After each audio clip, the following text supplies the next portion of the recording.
सुप्रभात प्रिय विद्यार्थियों, आप सब कैसे हो। उम्मीद करती हूँ कि आप सब स्वस्थ होंगे और आपके स्वास्थ्य के मंगल कामना मैं ईश्वर से करती हूँ। प्यारे बच्चों, आज हम इस कालांश में हिंदी के पाठ्य पुस्तक वसंत भाग 3 के पाठ 12 को करेंगे। पाठ 12 का नाम है सुदामा चरित और इसके कवि कौन है? नरोत्तम दास जी। नरोत्तम दास जी के विषय में थोड़ा सा जान लें। कवि नरोत्तम दास का नाम भक्ति काल की कृष्ण धारा के कवियों में आदर पूर्वक लिया जाता है। इनकी रचना सुदामा चरित ने इन्हें काफी लोकप्रिय बना दिया। ब्रज भाषा के माधुर्य युक्त इस रचना में संगीतात्मकता एवं गेयता के गुण विद्यमान है। इन्होंने बहुत सुंदर रचना की है। सुदामा चरित के पद्यांश पढ़ेंगे। आइए इनके पदों को पढ़ते हैं और उसके अर्थ को समझते हैं। शीस पगाने जगा तन में प्रभु, जाने को आही बसे कही ग्रामा।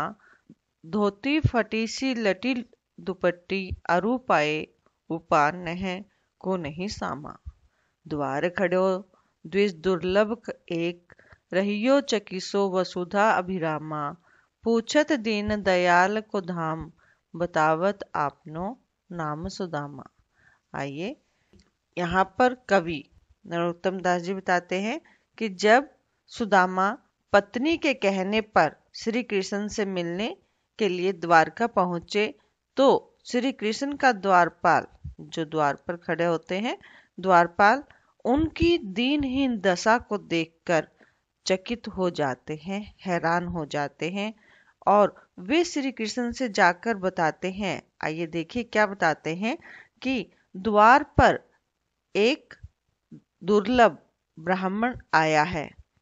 उसके सिर पर शीश पगाने जगह न तन में, कि उसके सिर पर न तो कोई पगड़ी है और न ही उसके शरीर पर कोई कुर्ता है। जाने को आही बसे कही ग्रामा, और न जाने वह किस गांव का रहने वाला है। धोती फटी सी लटी दुपट्टी, अरू पाए उपान है को नहीं सामा। उसकी धोती फटी हुई है और उसके अंग वस्त्र जो साफा होता है वो भी लटक रहा है। उसके पाँव में जूते तक नहीं है। पाए उपाहन को नहीं सामा। द्वार खड़ो द्विज दुर्लभ एक, रहो चकिसो वसुधा अभिरामा। वह कमजोर ब्राह्मण, दुर्लभ ब्राह्मण महल के द्वार पर खड़ा है। वह महलों एवं धरती की सुंदरता को, वसुधा का अर्थ है धरती, अभिरामा सुंदर, सुंदरता को देखकर बहुत ही हैरान हो रहा है। पूछत दीन दयाल को धामा, बतावत अपनो नाम सुदामा। वह दीनों पर दया करने वाले श्री कृष्ण का महल पूछ रहा है, धाम पूछ रहा है और उसने अपना नाम सुदामा बताया है। ठीक है बच्चों, आया समझ में? और अगले पद की ओर चलते हैं। आइए देखिए। ऐसे बेहाल वियवाइन सो, पकंटक जाल लगे पुनि जोए। हाय महादुख पायो सखा, तुम आए इतई न किते दिन खोए। देखी सुदामा दीन दशा, करुणा करी के करुणा नदी रोए। पानी परात को हाथ छुयो नहीं, नैनन के जल सो पग धोए।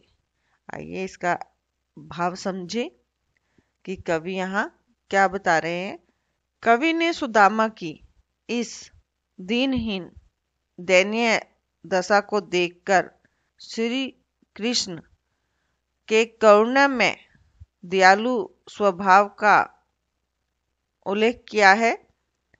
कवि कहता है कि सुदामा के पाँव में जो बुआइयां फूटी हुई थी, कहते हैं ऐसे बेहाल बिये वाइन सो, उनके पैरों में जो त्रेड़े आई हुई थी, ठीक है, वो ये कहते हैं फटी हुई एड़ियों को, जो उनकी एड़ियां फटी हुई थी, जिसके कारण उन्हें पग कंटक जाल लगी पुनि जोई, जिसके कारण उन्हें बहुत कष्ट बहुत दुख सहना पड़ रहा था।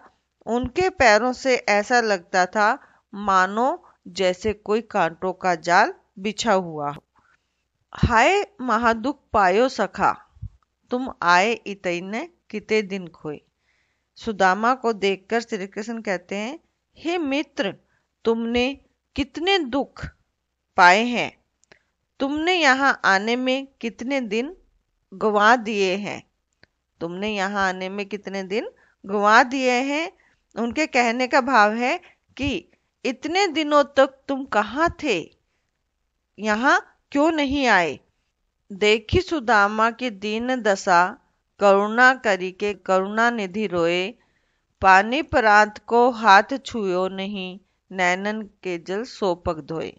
सुदामा की ऐसी दीनहीन दशा को देखकर करुणा के सागर श्री कृष्ण फूट फूट कर रोने लगे, फूट फूट कर रो पड़े कि उन्होंने न तो पानी को हाथ लगाया और न ही प्रांत को।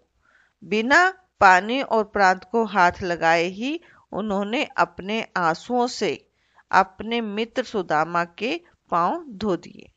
आइए आगे देखते हैं, अगले पद को पढ़ें और उसके भी अर्थ को जानें। कुछ भाभी हमको दियो, सो तुम काहे न देत, चापी पोटरी काख में रहे कहो कही हेतु।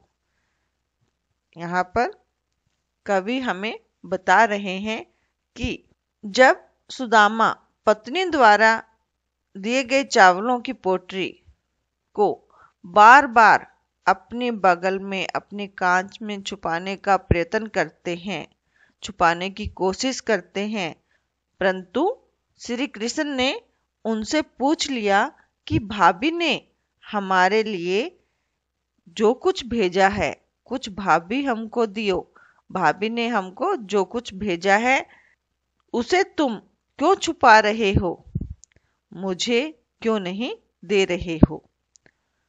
चापी पोटरी कांख में, जो तुमने यह पोटरी अपनी कांच में छुपा रखी है उसे तुम मुझे क्यों नहीं दे रहे हो।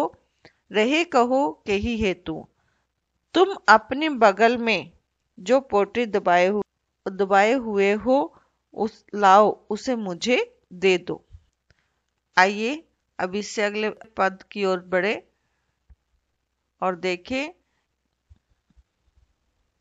कि यहाँ कवि सुदामा और श्री कृष्ण के मिलने पर क्या वार्तालाप करते हैं। देखिएगा, आगे चना गुरु माता देते, लय तुम चाबी हमें नहीं दीने, श्याम कहो मुस्काए सुदामा सो, चोरी की बान में हऊ जू प्रवीणे। पोटरी काख में चापी रहे तुम, खोलत नाही सुधा रस भीने, पाछली बानी अजो न तजो तुम, ते सई भाभी के तंदुल कीने। यहाँ पर कवि बताते हैं कि श्री कृष्ण अब अपने बचपन की बातों को याद करते हैं और कहते हैं सुदामा को कि एक बार गुरुकुल में गुरु माता ने हमें चने दिए थे, परंतु तुम चाबी हमें नहीं दीने, परंतु तुमने मेरे हिस्से के चने भी खा लिए और मुझे नहीं दिए। श्याम कहो मुस्काए सुदामा सो। अब श्री कृष्ण हंसते हुए मुस्कुराते हुए सुदामा से कहते हैं कि चोरी की बान में हो जू प्रवीणे, कि तुम चोरी करने में खूब निपुण हो, कुशल हो। पोटरी काख में चापी रहे तुम, खोलत नहीं नाही सुधा रस भीने, कि अब तुम अपने बगल में जो पोटली को दबा रहे हो उसे मुझे दे दो। तुम उस अमृत से भरी हुई पोटली को क्यों नहीं खोल रहे हो। जो पोटली आपको भाभी ने दी है उसे तुम कांच में रख रहे हो, मुझे क्यों नहीं देते हो? और तुम इस पोटली को खोल क्यों नहीं रहे हो? पाछली बानी अजो ने तजो तुम, ते सही भाभी के तंदुल कीनो।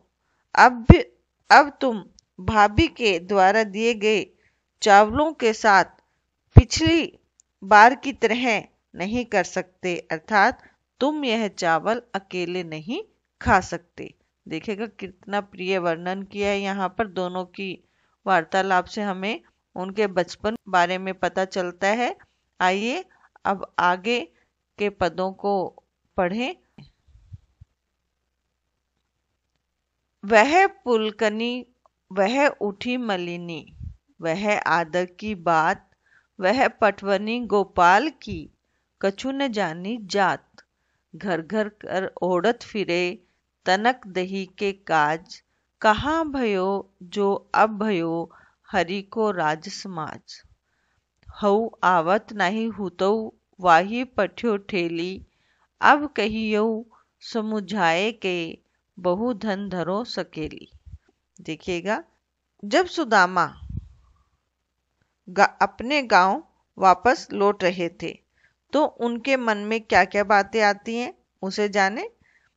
जब सुदामा वापस अपने गांव आ रहे थे तब वे अपने मन में बीते हुए समय को याद करके सोचते हैं कि श्री कृष्ण की प्रसन्नता से पुलकनी उनकी प्रसन्नता से उन्हें उठकर मिलना, आदर के साथ अपने पास बिठाना और प्यार भरी बातें करके उन्हें गांव में वापस भेजना आदि श्री कृष्ण की लीलाएं अवर्णनीय है, जिनका वर्णन नहीं किया जा सकता।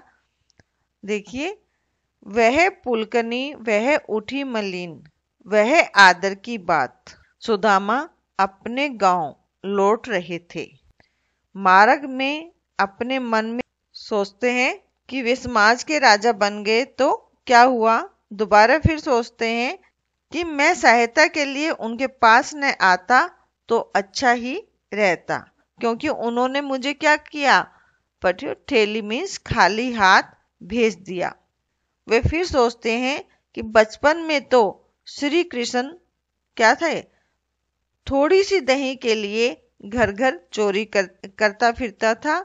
मैं तो यहाँ आना ही नहीं चाहता था, किंतु मेरी पत्नी की जिद ने मुझे यहाँ भेजा।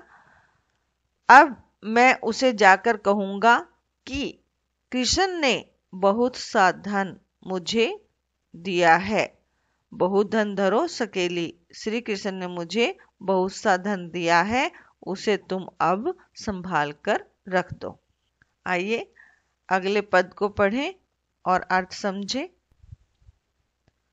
वैसोई राज समाज बने, गजबाजी घने, मन संभ्रम छायो, कैदो परियो, कहू मार्ग भूली, की फिरई के मैं अब द्वारका आयो। भौन विलोक की बे को मन लोचत, सोचत ही सब गांव मझायो, पूछत पाड़े फिरे सब सो पर, झोपड़ी को कहूँ खोज न पायो। आइए अर्थ समझे इसका। कवि नरोत्तम दास जी ने सुदामा के मन की भावों की स्थिति का वर्णन करते हुए यहाँ पर बताया है कि जब सुदामा अपने गांव वापस आ जाते हैं तो क्या देखते हैं कि उनके गांव का सारा दृश्य कैसा है, द्वारका जैसा बन गया है। वसोही राज समाज बने कि उनका जो सारा गांव है वो किसकी तरह बन गया है, द्वारिका जैसा बन गया है। गजबाजी घने मन संभ्रम छायो, और वे वहां पर हाथी व घोड़ों को देखकर भ्रम में पड़ जाते हैं, अर्थात चक्कर में पड़ जाते हैं और सोचते हैं कि वे रास्ता भूलकर दोबारा तो द्वारका नहीं आ गए हैं। वहां के सुंदर सुंदर भवनों को देखकर उनका मन ललायित हो जाता है। वापस जाते हैं तो क्या देखते हैं कि उनका सारा गांव एक जैसे द्वारका में था उसी तरह से बन गया है। उसी प्रकार वहां पर हाथी व घोड़ों को देखकर उनका मन भ्रांत हो जाता है, संशय में पड़ जाता है कि कहीं वे दोबारा रास्ता भूलकर द्वारका तो नहीं पहुंच गए। वहां पर वहां के सुंदर सुंदर महलों को देखकर उनका मन ललायित हो उठता है और वह सोचते हुए सारे गांव को छान मारते हैं, सारे गांव को घूम घूम कर अपनी कुटिया को ढूंढते हैं। ब्राह्मण सुदामा सभी से अपनी कुटिया के बारे में पूछता है। खोपरी को कहूँ खोज न पायो, सभी से अपनी कुटिया के बारे में, अपनी कुटिया के विषय में पूछते हैं, किंतु वे अपनी कुटिया को कहीं भी नहीं ढूंढ पाते। कि जो उनकी कुटिया थी भगवान कृष्ण जी की कृपा से किसमें बदल गई, महल में बदल गई, तो इसलिए वो उसे नहीं ढूंढ पा रहे थे। आइए अगले पद की ओर चलते हैं। कई वह टूटी सी छानी हती, कह कंचन के अब धाम सुहावत, कई पग में पहनही न हती, कह ले गजराजहु ठाढ़े महावत। भूमि कठोर पई रात कटई, कह कोमल सेज पे नींद न आवत, कई जूरतो नहीं का को दो सवा, प्रभु के प्रताप ने दाख न भावत। यहाँ पर अब कवि ने सुदामा के पूछने पर बताया कि उनकी टूटी हुई झोपड़ी के स्थान पर ही वे सोने के महल बने हुए हैं। जहां पहले क्या था, पहले कई पग में पन्ही न हती, कि पहले उनके पाँव में पहनने के लिए जूती नहीं होती थी। अब क्या है, कह लई गजराजहु ठाढ़े महावत, अब वहां उनकी सवारी के लिए महावत हाथी लेकर खड़े हुए हैं। भूमि कठोर पई रात कटई, कह कोमल सेज पे नींद न आवत, जहां पहले उनकी सारी रात कठोर धरती पर, सख्त धरती पर कटती थी, अब वहां सेज बिछी हुई है, उन पर भी उनको नींद नहीं आती।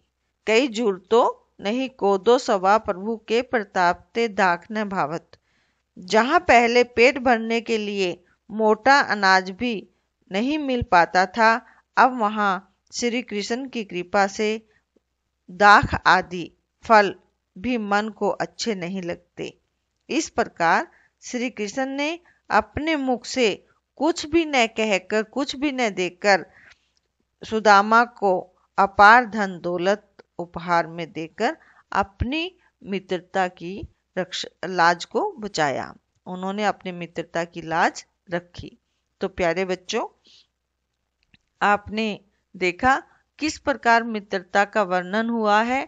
हमें भी ऐसा ही मित्र बनना चाहिए और अपने मित्र की हमेशा रक्षा करनी चाहिए, चाहे वो किसी भी मुसीबत में हो, हमें उसका साथ नहीं छोड़ना चाहिए। हमें इससे यही शिक्षा मिलती है कि मित्र वही है जो दुख में भी साथ दे, जैसे श्री कृष्ण जी ने सुदामा का साथ दिया। आप सुदामा चरित कविता को पढ़ें और अर्थ समझकर उसे महसूस करें कि मित्रता क्या होती है। धन्यवाद।